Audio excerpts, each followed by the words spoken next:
ഓം ശാന്തി. ഞാൻ ദൈവിക കുലത്തിലെ ആത്മാവാണ്.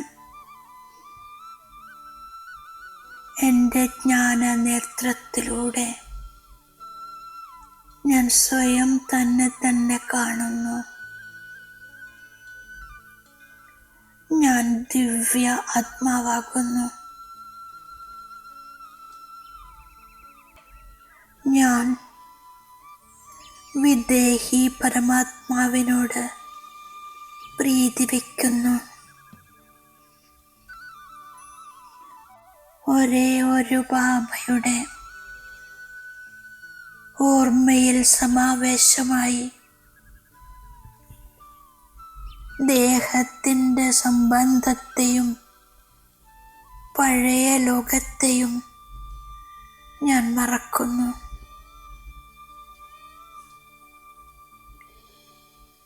പരിധിയില്ലാത്ത ബാബ വന്നിരിക്കെയാണ് സത്യയുഗി പുതിയ ലോകം സ്ഥാപിക്കാൻ.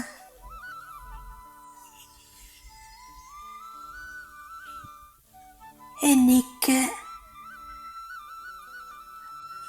ആ ദൈവിക ലോകത്തിലേക്ക് പോകണം. എന്നിൽ ദേവീ സംസ്കാരങ്ങൾ ഇമോർജാവുകയാണ്. എൻ്റെ ദൃഷ്ടിയിലും വചനത്തിലും നടപ്പിലും ദൈവിക ഗുണങ്ങൾ പ്രത്യക്ഷമാകുന്നു. എന്നിൽ പവിത്രത, സത്യത, സഭ്യത ഇതെല്ലാം അടങ്ങിയിരിക്കുന്നു. ഞാൻ സർവഗുണസമ്പന്ന ആത്മാവാകുന്നു. ഞാൻ പാവനമായ പുഷ്പമാണ്.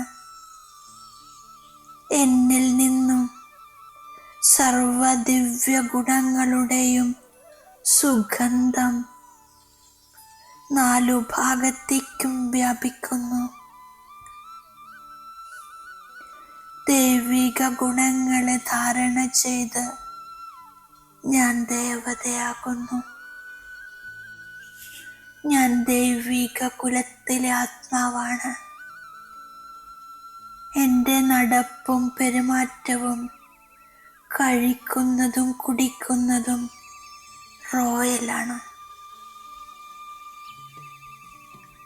സംഗമയുഗത്തിൽ ദൈവിക റോയൽ സംസ്കാരം ധാരണ ചെയ്ത് ഞാൻ സത്യയുഗത്തിൽ ദേവി കുലത്തിൽ റോയൽ ഫാമിലിയിലെത്തുന്നു.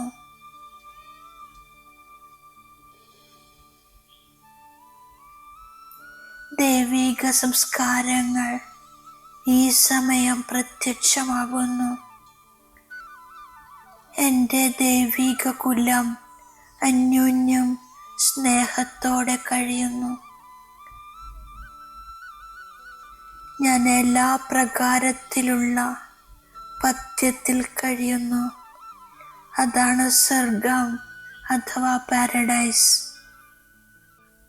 ഞാൻ ദൈവിക കുലത്തിലെ ആത്മാവാണ്. ഞാൻ എല്ലാ പ്രകാരത്തിലുള്ള പഥ്യങ്ങളും വെച്ച് എൻ്റെ മംഗളം ചെയ്യുന്നു. പവിത്ര കരങ്ങളാൽ ഉണ്ടാക്കിയ ശുദ്ധ ഭോജനം കഴിക്കുന്നു. യോഗത്തിലൂടെ ഞാൻ 21 ജന്മമെടുത്ത് ആരോഗ്യമുള്ളതായി മാറുന്നതിനുള്ള പുരുഷാർത്ഥം ചെയ്യുന്നു. ബാബ തോട്ടക്കാരനാണ്, തോണിക്കാരനാണ്. എല്ലാവരെയും കൊണ്ടുപോകും. ഞാൻ മുള്ളിൽ നിന്നും പുഷ്പമായി മാറിക്കൊണ്ടിരിക്കുന്നു. ദേവതയായി മാറേണ്ടവർക്ക് ഈ പഥ്യം ആവശ്യമാണ്. ഇന്ന് ഞാൻ പഠിക്കുന്നു, നാളെ ശരീരം ഉപേക്ഷിച്ച് രാജകുടുംബത്തിൽ ജന്മമെടുക്കും. ഞാൻ ശ്രീമതത്തിലൂടെ രാജ്യം സ്ഥാപിച്ചു കൊണ്ടിരിക്കുന്നു. പഥ്യത്തിലൂടെ നടന്നില്ലെങ്കിൽ വീണുപോകും. ഞാൻ ദേവതയായി മാറുന്നു. അന്തർമുഖിയായി മാറി സ്വയം തന്നോട് തന്നെ സംസാരിക്കുന്നു. പഥ്യം പാലിച്ചില്ലെങ്കിൽ അവസ്ഥയിൽ പ്രഭാവമുണ്ടാകും. ഇത് ഡ്രാമയാണ്. ഈ ഡ്രാമയിൽ എല്ലാവരും പാർട്ട്ധാരികളാണ്. മനുഷ്യ സൃഷ്ടിയുടെ വൃക്ഷം വെറൈറ്റി ധർമ്മങ്ങളുടെ വൃക്ഷമാണ്. ബീജം ഒന്നു മാത്രമാണ്. പാപ എന്നെ പവിഴ ബുദ്ധിയാക്കി മാറ്റുന്നു. ഈ പഴയ ലോകത്തിൽ ബാക്കി കുറച്ചു ദിവസങ്ങളേയുള്ളൂ. കൽപ്പം മുമ്പത്തെ പോലെ ഇപ്പോൾ തൈകൾ നട്ടുകൊണ്ടിരിക്കുന്നു. ഇവിടെ എന്തു ചെയ്യുന്നുവോ അത് 21 ജന്മത്തേക്ക് വേണ്ടിയാണ്.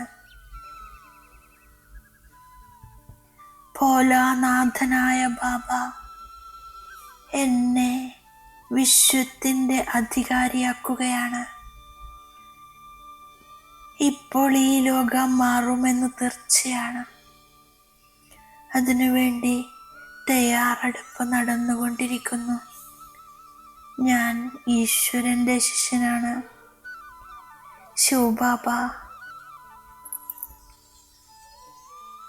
ബാബയുടേതല്ലാതെ മറ്റൊരു കാര്യവും ബുദ്ധിയിൽ വരുന്നില്ല. ഞാൻ അന്തർമുഖിയായി സ്വയത്തോട് സംസാരിക്കുന്നു.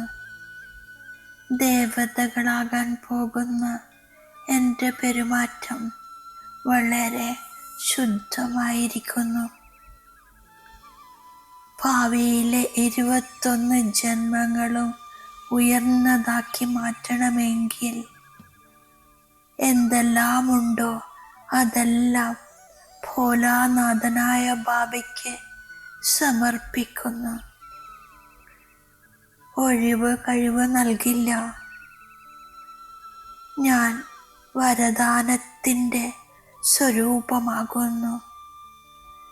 തൻ്റെ ആദി അനാദി സ്വരൂപത്തിൻ്റെ സ്മൃതിയിലൂടെ സ്വാഭാവിക സ്വധർമ്മത്തെ സ്വായത്തമാക്കുന്ന പവിത്രയോഗിയായി ഭവിക്കട്ടെ.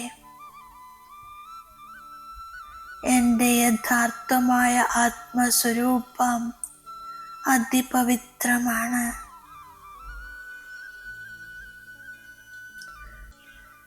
ഞാൻ അനാദി സ്വരൂപത്തിൽ പവിത്ര ആത്മാവാണ്. ആദി സ്വരൂപത്തിൽ ദേവതയുമാണ്. പവിത്രത ബ്രാഹ്മണ ജീവിതത്തിൻ്റെ വ്യക്തിത്വമാണ്.